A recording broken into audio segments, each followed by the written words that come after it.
My name is Rosa Weathers. I'm 28 years old. 6 hours after an emergency cesarean, my father stormed into my recovery room with a lawyer and declared coldly, "You're too broken and mentally unstable to be a mother. A damaged woman like you has no right to raise this child. We're taking our grandson home before you destroy him too." I lay there stitched up, still bleeding, legs heavy and useless from the fading spinal block, completely alone. My husband was 3 floors down performing emergency heart surgery, unreachable. My mother stood silently behind him with a pre-packed diaper bag. They had months of fabricated psychiatric reports and custody papers ready. They thought I was at my weakest. They thought they had already won. They had no idea this was my hospital. One single keystroke by the head nurse, and 90 seconds later, everything they planned began to violently unravel. If you've ever been called broken, unstable, or not good enough by the people who were supposed to love you the most, especially at your most vulnerable moment, I want you to comment the word enough right now. Let me know I'm not alone. Now, let me take you back to the moment I surfaced from the morphine haze and realized exactly what my own parents were trying to do to me. The clock on the wall read 4:04 p.m. Owen had been born at 10:04 that morning. 6 hours. 6 hours since they'd cut him out of me, since I'd held him for 30 seconds before the nurses whisked him to the level 2 nursery. "Just monitoring," they'd said. "Standard for C-sections." I tried to remember those 30 seconds. His weight. His cry. The way his tiny fist had curled around my finger before they took him away. The morphine made everything soft around the edges. My hospital bracelet pressed against my wrist, white plastic with my name printed in black. Weathers Brennan Rosa. Below it, a matching number that corresponded to Owen's tiny band. Connected, even when separated. "Where's Owen?" My voice came out hoarse. "Is he okay?" The nurse checking my vitals, young, kind eyes, smiled. "He's perfect, honey. Nursery right across the hall. You'll see him soon. Rest now." But I couldn't rest. Something felt wrong. Not medically wrong, something else. Julian. Where was Julian? I checked the clock again. 4:06 p.m. He'd gone into OR3 at 11:15 that morning. Emergency bypass surgery. 5 hours, they'd projected. He could be done any minute, or the surgery could run long. They always did. The visitor chair sat empty. Teal vinyl, scratched and sun-faded. That's where he should be. That's where he would be, if he could. My phone was in a locker downstairs. The nurse call button rested under my right hand, red and warm from my palm. Should I press it? For what? To say I felt uneasy? That something in my chest was tightening and it wasn't the staples? The morphine PCA pump beeped its steady rhythm. Patient-controlled analgesia. I could press the button for more, but I'd maxed out for the hour. The green light blinked, indifferent. I tried to wiggle my toes. They responded, barely. The spinal block was wearing off, leaving behind that pins and needles sensation that meant feeling was returning. My legs felt like dead weight, impossible to lift. I couldn't stand even if I tried. Medical protocol. 12 hours minimum before attempting to walk after a cesarean. 18 staples held my abdomen together. I could feel them pulling when I breathed too deep. Blood pressure cuff inflated automatically. 95/62. Low, but stable. I was still bleeding. That was normal, they'd said. Would continue for weeks. The catheter bag hung beside the bed, a quarter full of amber liquid. The IV line in my right hand tugged when I moved. I was tethered, trapped. Vulnerable in a way I'd never been in my 28 years. The incision across my lower abdomen burned with every shallow breath, 18 metal staples pulling tight like barbed wire under my skin. The catheter tube tugged uncomfortably whenever I shifted, a constant, humiliating reminder that my body was still recovering from major surgery. Lochia, the postpartum bleeding, soaked the thick pad between my legs, and the nurse had warned it would continue for weeks. I remembered the 30 seconds I held Owen, his warm, wrinkled skin against my chest, the tiny cry that sounded like the most beautiful sound in the world. Now that memory felt stolen. My arms ached to hold him again, but I could barely lift them above the blanket. I was a social worker who spent every day fighting for vulnerable children, yet in this moment I couldn't even fight for my own son. And that's when I heard them. 3 sets of footsteps in the hallway. My heart knew before my brain caught up. The monitor beside me spiked. 72 to 89 in seconds. I knew that gait. Measured. Deliberate. The walk of a man who'd never met a room he didn't own. My father. The door handle turned. Chrome, catching the afternoon light. The Venetian blinds were half closed, March sun striping the linoleum floor in bands of gray and gold. The empty chair seemed to mock me. Julian should be there. Julian should be. The door opened. Theodore Weathers entered first. The last time we'd spoken face to face was at my wedding. He and Mom had refused to come, claiming we don't approve of the match. When I announced the pregnancy, they sent nothing but that single cold email. Now here they were, 3 years of silence exploding into this moment.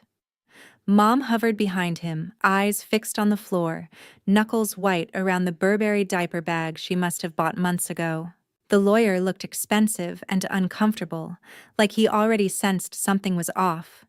He didn't smile, didn't ask how I was feeling, didn't look at me like I was his daughter who'd just given birth to his first grandchild. He looked at me like I was a case file. "Rosa," he said, "we need to talk." My father has always been good at control. It's his gift, if you can call it that. The ability to walk into any space and make it his.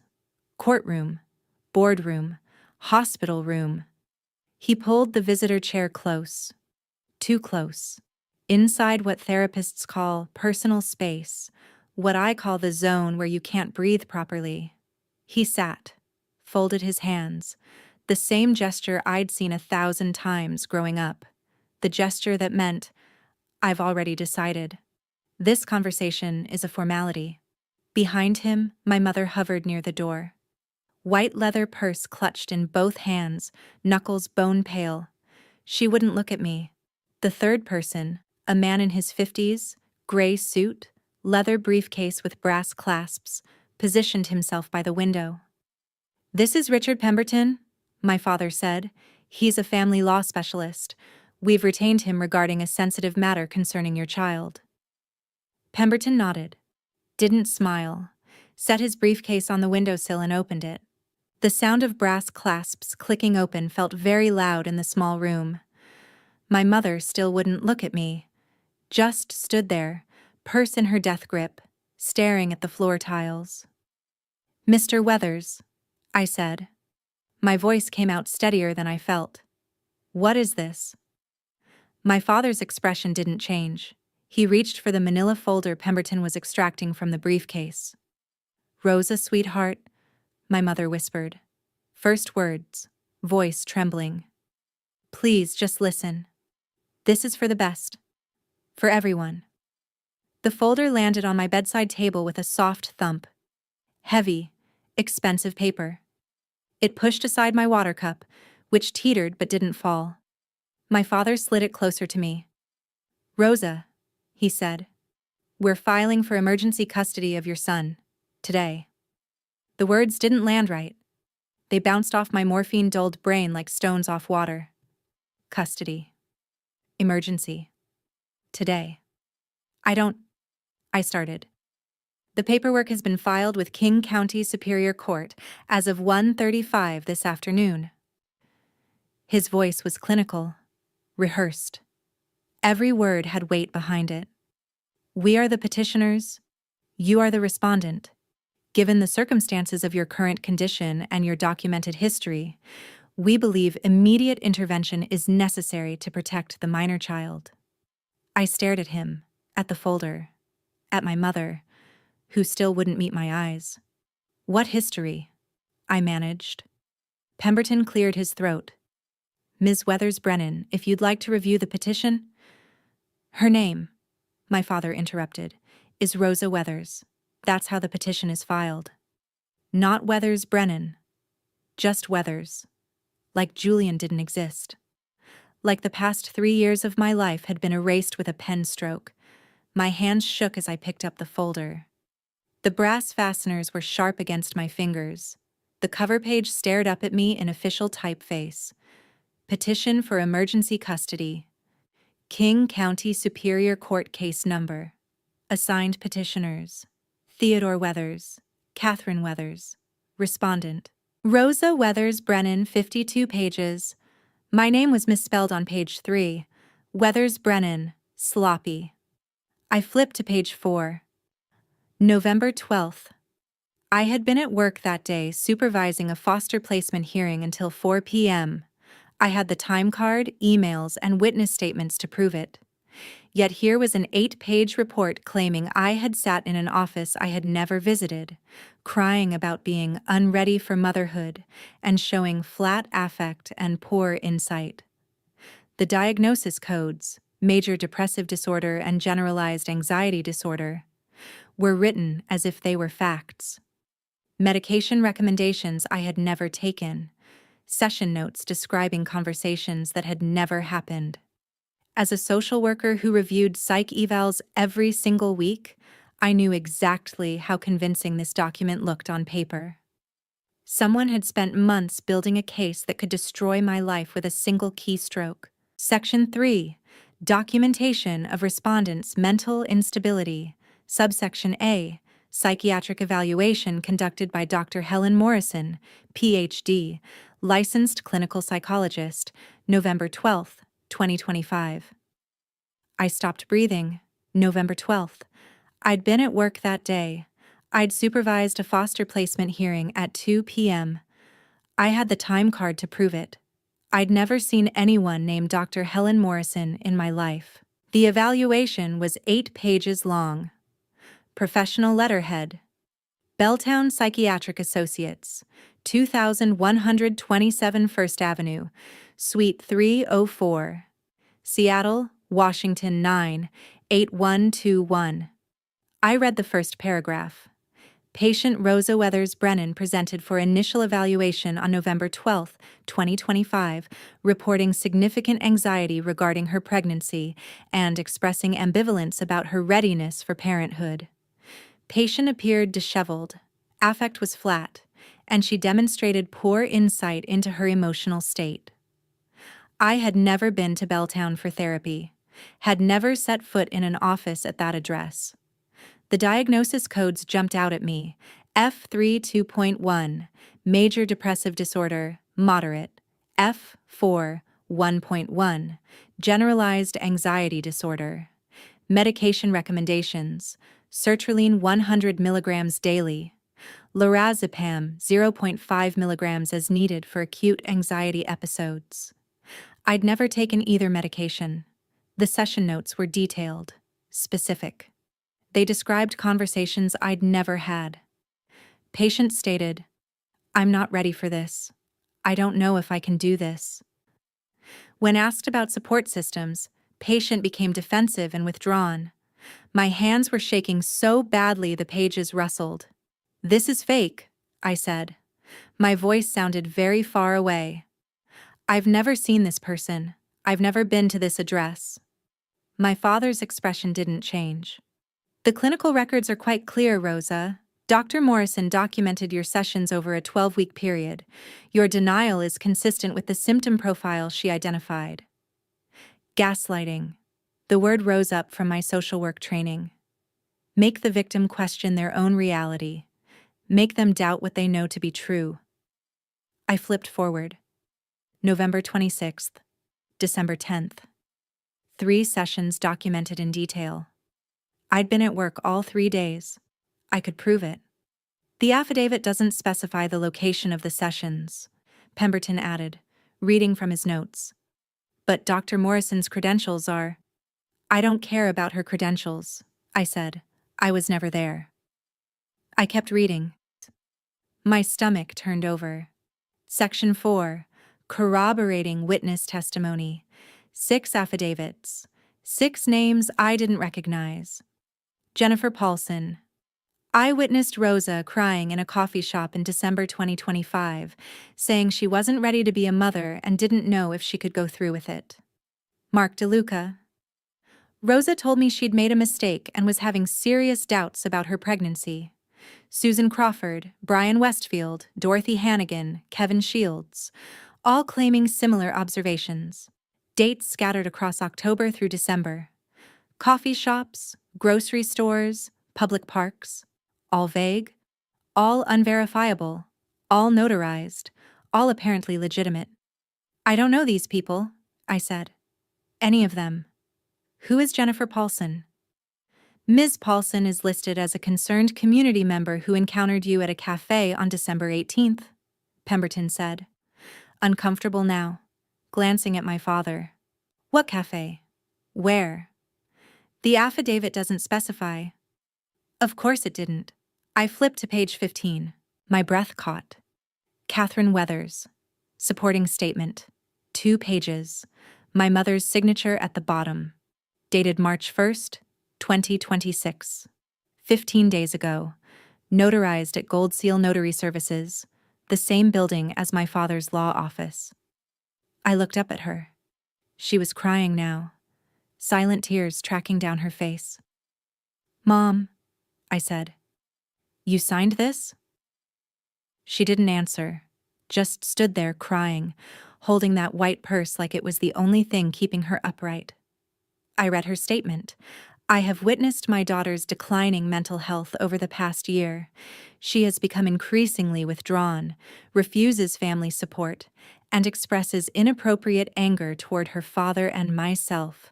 She has made concerning statements about feeling overwhelmed by impending motherhood. I fear for my grandchild's safety in her care. You haven't seen me in 3 years, I said. My voice was very quiet now, very controlled. You didn't come to my wedding. You didn't respond when I told you I was pregnant. And you signed a legal document saying you've witnessed my mental health decline? Rosa, please. Her voice broke. Please what? I looked at my father. You did this. You made her sign this. He didn't deny it, just looked at me with those cold, assessing eyes. Your father said it was the only way to help you, my mother whispered. Help me? The laugh that came out of me didn't sound like mine. By taking my child? I looked back at the petition. Page 16. Final paragraph. Given respondents' current compromised physical and mental state, post-surgical, medicated, and without adequate support system, petitioners request immediate temporary custody pending full evidentiary hearing. Emergency removal is warranted to protect the minor child from foreseeable harm. The clock read 4:11 p.m. Julian was still in surgery. I was alone. And my parents had just told me they were taking my son. My father has been planning this for 7 months. I know that now. I can trace it back. The email he sent in August when I told them I was pregnant. The one that said, "We need to discuss what's best for this child." Not congratulations, not joy. Just that cold, calculated statement of intent. I'd thought it was concern. Misguided, controlling, typical Ted Weathers concern. I'd deleted the email, blocked his work address. Thought that was the end of it. But he'd been working. Building, fabricating a case against me.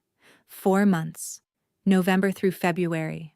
Fake therapy sessions, fake witnesses, fake evidence of instability that didn't exist. How do you fight that?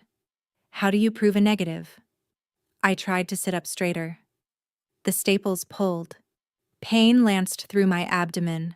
The morphine took the edge off but couldn't touch the deeper ache. You hired someone to create fake medical records, I said. That's fraud. The documentation is legitimate, my father said. His voice never wavered, never rose. Absolute certainty. Dr. Morrison is a licensed professional who... Is she? I met his eyes. Because I'm going to find out. And when I do, when I prove this is all fabricated, you're going to face charges. Real ones. For the first time, something flickered across his face. Not worry. Just... recalculation. Rosa, he said, leaning forward slightly. Look at yourself. You're post-operative, medicated, alone. Your husband is unavailable. You have no support system here. The court will see that you're a man who fabricated psychiatric records to steal his daughter's child. We're not stealing anything. His tone shifted. Harder now. We're protecting our grandson from a mother who isn't capable of caring for him. You made choices, Rosa. You married someone beneath you. You isolated yourself from your family. You've demonstrated poor judgment repeatedly, and now, Julian is Division Chief of Interventional Cardiology at this hospital. The words came out before I thought about them. My father blinked, first genuine expression of surprise I'd seen from him. He's what? My husband, the man you've never bothered asking about, the man whose last name you can barely say without contempt. He's Division Chief of Interventional Cardiology, at this hospital, where I work, where I've worked for 6 years as a social worker. Pemberton looked up sharply. My father's jaw tightened. That's irrelevant too. Is it? I looked at Pemberton. You didn't know that, did you? He didn't tell you where my husband works, what his position is. Did he? Pemberton's silence was answer enough. We're done here, my father said, standing abruptly. Rosa, we'll be back with the appropriate authorities. In the meantime, I said, you're going to leave my room. We're going to get our grandson. He moved toward the door, toward the hallway, toward the nursery. My mother followed him. She'd pulled a pre-packed diaper bag from somewhere. Burberry pattern. Expensive. Ready. They'd planned this down to the last detail. Pemberton gathered his papers. Mr. Weathers, I must advise this isn't proper protocol. The paperwork is filed, my father said. I have legal standing.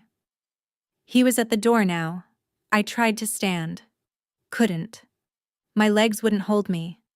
The spinal block was fading, but I was still too weak, too compromised. I pressed the morphine button. Desperate, futile. It wouldn't help. It couldn't help. My father opened the door, and Elena Rodriguez, head nurse of the recovery unit, was standing right there. Elena is 52 years old. She's worked at UW Medical for 28 years. She started the same year my mother did, back in 1998, when they were both ER nurses. She was there when my mother quit in 2001, when my father showed up at the hospital and made a scene and my mother turned in her resignation that same day. Elena remembered. Mr. Weathers, she said. Her voice was professional, neutral, but there was something underneath it, something steel. My father barely glanced at her. Excuse me. I need to check Ms. Weathers-Brennan's vitals. Elena moved past him into the room, positioning herself between him and the hallway, between him and the nursery. She went to my bedside, wrapped the blood pressure cuff around my arm. Her movements were calm, practiced, but her eyes were sharp, assessing. The cuff inflated. 98/64. Elevated. Stress. Heart rate's up. Elena said quietly, adjusting my morphine drip, checking the catheter output. Her hand hovered over the computer terminal just outside my door. My father was moving toward the hallway again. My mind raced in panic. If they reached the nursery now while Julian was still in surgery, they could flash the custody papers and walk out with Owen before anyone could stop them. I pictured the security guard at the nursery door stepping aside, the nurses handing over my son because the paperwork looked official. The thought made bile rise in my throat. I could hear their footsteps fading down the corridor toward the level 2 nursery, each step sounding like a hammer on my chest. Elena typed one line. I caught a glimpse of the screen. Just for a second. Security to Recovery 412, Family Interference, Priority 1 timestamp, 4:10:17 p.m. She didn't say anything. Didn't look at my father. Just typed, logged the request, and stepped back into my room. I'll need everyone to stay in the room for a moment, she said. Still professional, still calm. My father ignored her, kept walking toward the nursery. My mother followed, diaper bag in hand. Pemberton stood frozen, briefcase half closed. 15 seconds. 35 seconds. I counted them. Couldn't help it. 58 seconds. The elevator at the end of the hall dinged. 73 seconds. Heavy footsteps. Radio static. 89 seconds. 2 security officers rounded the corner. The lead officer entered my room. Kevin Marshall. 40. 15 years at UW Medical. Former Army MP. He saw me first. Rosa? His tone shifted immediately. Concern. What's going on? He knew my name. Used my first name. My father stopped mid-step. Kevin Marshall picked up the custody petition from my bedside table. The pages my father had left there, so sure of his position. He read the cover page, flipped to page 2, stopped at the respondent's spouse line. I watched his face change. Wait, he said. Dr. Brennan? Division Chief Brennan? The second security officer, Monica Torres, 8 years at UW, former Seattle PD, stepped forward from the doorway. Rosa, you're married to Chief Brennan from Interventional? I nodded. My voice came out hoarse. He's in surgery. OR3. Elena stepped forward from where she'd been standing. Quiet, observant, strategic. Mr. Weathers, she said, did you know your son-in-law is Division Chief of Interventional Cardiology at this hospital? My father's face went through several expressions in rapid succession. Confusion, realization, something that might have been dread. Pemberton spoke up, his voice strangled. I wasn't provided that information in client intake. My mother's hand went to her mouth. The diaper bag dropped to the floor. Kevin was already radioing. This is Security 12, Priority 1 in Recovery 412. I need to reach Dr. Brennan's team immediately. Notify OR3 for emergency page. Static crackled. Other nurses appeared in the doorway. Dr. Sarah Okonkwo, my supervisor from social work walking past, stopped. Rosa, what? Elena turned to her. Voice low but clear. Call David Sterling, now. The radio crackled back. Security 12, Dr. Brennan is being paged stat. Attending taking over surgery. ETA 8 minutes. My father sat down heavily in the visitor chair. For the first time since he'd walked into my room, he was silent. Julian got the page at 4:12 p.m., 3 hours into a 5-hour coronary artery bypass procedure. Code, Family Emergency, Recovery 412. Your wife, Stat Dr. Patricia Vance, the attending surgeon with 30 years' experience, took over without hesitation. Go. I've got this. Julian scrubbed out in 2 minutes, ran through the hallways.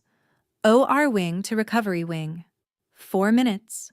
Waited 45 seconds for the elevator. I can picture him. Still in surgical scrubs. Mask pulled down around his neck.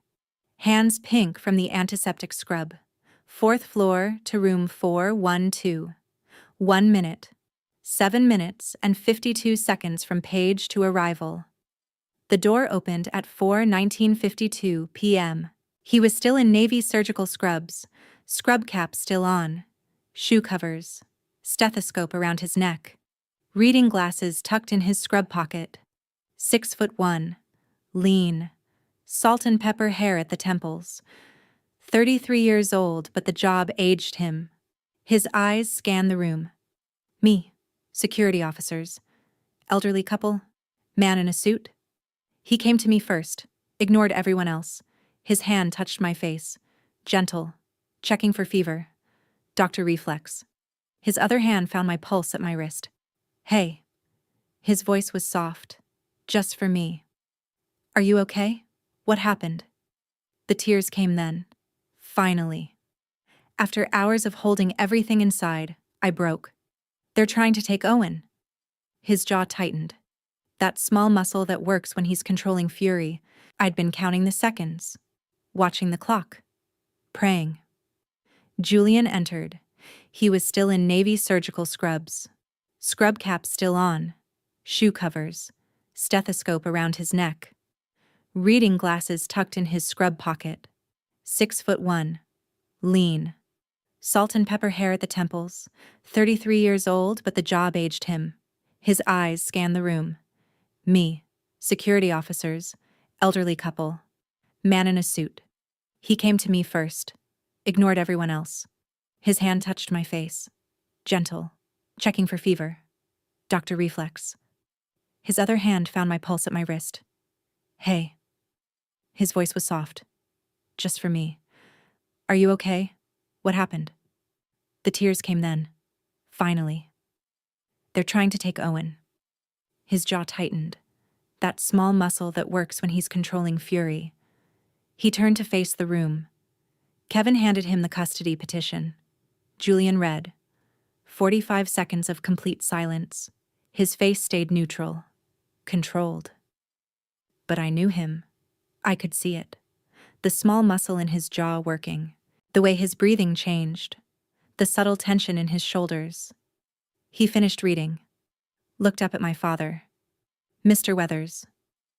His voice was calm, quiet. Absolutely authoritative. I need you to leave my wife's room. Now. My father tried to stand. To speak. Dr. Brennan, if you'd review the documentation. Julian cut him off. Didn't raise his voice. Didn't need to.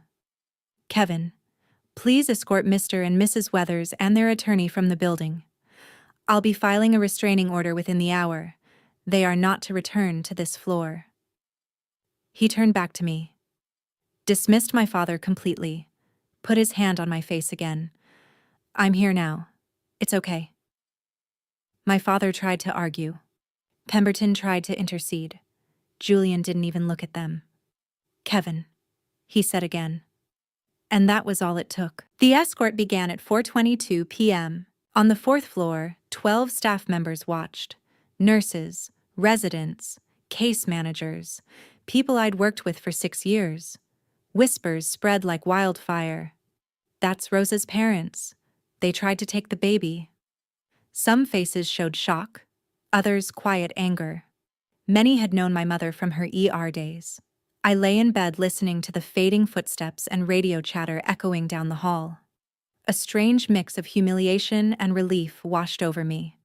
My parents, the people who once controlled every part of my life, were being walked out of the hospital like common trespassers, in full view of everyone who mattered. Recovery Room 412, Cascade Wing Hallway, Central Elevator Bank, Main Lobby, Exit Doors, approximately 800 feet, 12 minutes, deliberately slow, deliberately visible. On the 4th floor, 12 staff members watched. Nurses, residents, case managers, people I'd worked with for 6 years. The elevator stopped at the 3rd floor. 4 residents entered, saw the escort, went quiet. The lobby, 4:34 p.m. shift change, peak traffic. I learned later there were 127 people present. Security cameras logged them, 3 of my social work colleagues, 2 case managers, 1 patient advocate. Dr. Sarah Okonkwo stopped mid-conversation with a family. Watched. Elena walked alongside the escort, visible, deliberate, a message to the staff. My father kept his shoulders back, tried to maintain dignity, failed. My mother cried, silent, shoulders shaking, hand over her mouth. As they approached the exit, Pemberton spoke. "Officer, I want it noted that I'm withdrawing from this case. I was not informed of material facts. I'll be filing formal notice with the court today." My father whipped around. "Richard, I don't represent clients who misrepresent circumstances, Ted." Pemberton's voice was cold. "We're done." He turned, walked back into the hospital, going to find my room, to offer testimony. The automatic doors opened. 4:36 p.m., 32 minutes from arrival to exit. As the doors closed, my mother turned back. One last look, made eye contact with Elena through the glass. Elena's expression wasn't triumphant, wasn't angry, just disappointed, sad. Catherine had been her colleague once, 25 years ago. She'd chosen wrong then, kept choosing wrong. Elena shook her head slightly, turned away. My mother crumpled against my father. He didn't comfort her. The doors closed. David Sterling arrived at my room at 5:15 p.m. Hospital legal advocate. 42 years old, 12 years in healthcare law. Julian was still there, sitting in the visitor chair, holding my hand. Sterling reviewed the custody petition. 20 minutes of silence. Reading. Making notes. Finally, he looked up. Dr. Morrison's psychology license was revoked by Washington State in 2023. Ethics violations, boundary violations with patients, fraudulent billing. I felt something release in my chest. Belltown Psychiatric Associates doesn't exist. The address listed, 2127 First Avenue, Suite 304, is a UPS store. Pemberton had arrived 15 minutes earlier. He handed Sterling a stack of documents. 4 of the 6 witness names don't exist in any public records I can access, Pemberton said. The 2 that do exist live in different states and have no connection to Seattle. I've already contacted them. They've never met Ms. Weathers-Brennan. Sterling nodded. Mr. Weathers hired a discredited practitioner to fabricate evidence. This isn't just custody overreach. This is fraud. Potentially criminal. Can we file a restraining order tonight? Julian's voice was steady, but his hand was tight around mine. Already drafted. Sterling pulled out papers. Emergency temporary restraining order. I have an on-call judge standing by for phone review. We'll have it approved within 2 hours. He was right. The TRO was filed at 5:30 p.m. Judge Patricia Vance, different from the surgeon, no conflict, reviewed via phone at 6:45 p.m., approved at 7:15 p.m., 500 feet, restriction from me, Julian, and Owen. No contact, 2 years duration, renewable. Full hearing scheduled in 14 days. But that wasn't all. Sterling pulled up his laptop, hospital IT security report. I requested an audit of system access attempts, he said. Theodore Weathers attempted to access your employee file on January 15th. Denied. He tried searching employee records for Brennan on January 18th. Denied.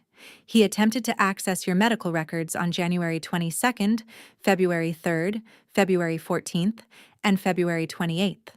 All denied. All logged. 6 unauthorized access attempts. HIPAA violations. Federal crime. He was cyberstalking you, Sterling said. For 2 months. Security flagged the pattern and elevated monitoring. That's how we have the complete audit trail. Julian's hand tightened further. There's more, Sterling said. He hesitated. I was researching your father's background for the TRO. I found something. He turned the laptop toward us. Court records. 1985. King County Superior Court. Gloria Weathers. Petitioner versus Amanda Weathers. Respondent. Emergency custody petition. Your father's mother filed for custody of your father's sister in 1985, Sterling said. Amanda Weathers. She was 26. Single mother. Gloria claimed she was unfit, unstable. The court granted temporary custody. Gloria had the baby for 8 months before the decision was reversed. I stared at the screen. Ted was 17 when this happened, Sterling continued. He witnessed it, watched his mother take his sister's child, watched the family fracture. Amanda cut all contact, moved to Portland, never spoke to the family again. He learned it from her, I whispered. The words hit me like a second wave of morphine, heavy and disorienting. For the first time, I saw the full circle. My grandmother Gloria, doing to Aunt Amanda exactly what my father was trying to do to me. 41 years of the same toxic belief that control equals love. I looked at Julian and felt a fierce determination settle in my chest. Owen would never grow up in that cycle. I would break it here, today, with steel rails and security escorts and restraining orders if that's what it took. Julian's hand found the back of my neck. Grounding. It's a pattern, Sterling said gently. Generational trauma. He thinks this is rescue. This is love. Elena spoke from the doorway. I hadn't heard her come in. Catherine worked here in 1998, she said. ER nurse. She was good. Really good. She was going to be charge nurse. She paused. Your father showed up one day in 2001. Made a scene. Told her she belonged at home. She turned in her resignation that afternoon. I remember. She was crying. She gave up everything for him, I said. And now she's lost everything because of him, Elena said. Both of you. The room was quiet for a long moment. Julian broke the silence. The prosecutor's office will want to review this. The fabricated records. The HIPAA violations. I'll send the full file tomorrow, Sterling said. But Rosa, for tonight. They're gone. They're legally required to stay gone.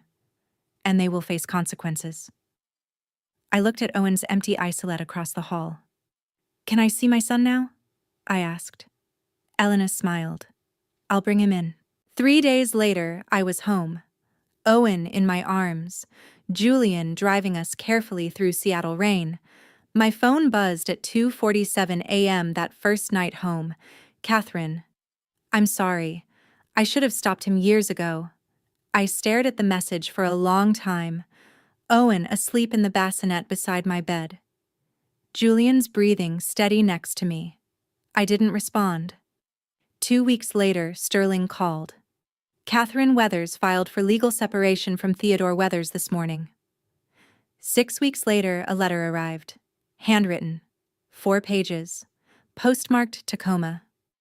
I recognized my mother's handwriting. Julian found me in the nursery, reading it. Owen on my shoulder. What does it say? He asked. I folded it carefully. That she's in therapy, twice a week. That she's staying with her sister. That she knows the custody plan was wrong. That she's choosing differently now. Does she want to see Owen? No. She says she doesn't deserve to. Not yet. Maybe not ever. What do you want?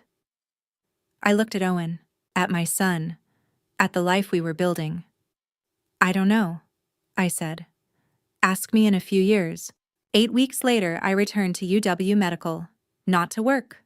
Not yet. Just to visit. I brought Owen. 8 weeks old. Finally filling out. Starting to smile. The cafeteria was warm. Familiar. Smelled like bad coffee and hand sanitizer and home. Sarah Okonkwo saw me first. Rosa. She brought the whole team.